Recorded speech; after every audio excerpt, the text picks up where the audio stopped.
নমস্কাৰ বন্ধু বান্ধৱীসকল, আজি লৈ আহিছোঁ মোৰ ৱৰ্ক প্লেচৰ পৰা এটা মিনি ব্লগ। আচলতে মোৰ বহুদিনৰ পৰা অসুখ হৈ আছিলে, বৰ্তমান অকণমান ভাল পাইছোঁ, সেইকাৰণে ভাবিছোঁ যে আপোনালোকক আজি দিনটো অকণমান হ'লেও দেখুৱাওঁ। চ' আজি মোৰ লগত ডিউটিত আছে চুমি, লগতে আছে নিবেদিতা। এই প্ৰফেশ্যনটোৰ জৰিয়তে আমি বহু লোকৰ সেৱা কৰি আছোঁ, সেইটো ভাবি খুব বেছি ভাল লাগে, কিন্তু নিজলৈ কেতিয়াবা দুখো লাগে।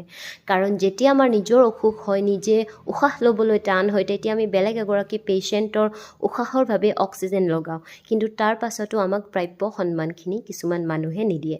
92% মানুহ এনেকুৱা পাওঁ যিসকলে আমাক বহুত বেছি বেয়া ব্যৱহাৰ কৰে, কিন্তু তাৰে বাকীখিনি মানুহ আছে যিসকলে আমাক ৰেচপেক্টটো দিয়ে আৰু সেইখিনি লৈ আমি সন্তুষ্টও থাকোঁ। আৰু বহু সংখ্যক মানুহে মনতে ভাবি আহে যে নাৰ্ছৰ ব্যৱহাৰ বেয়া, কিন্তু সকলো মানুহ তেনে নহয়।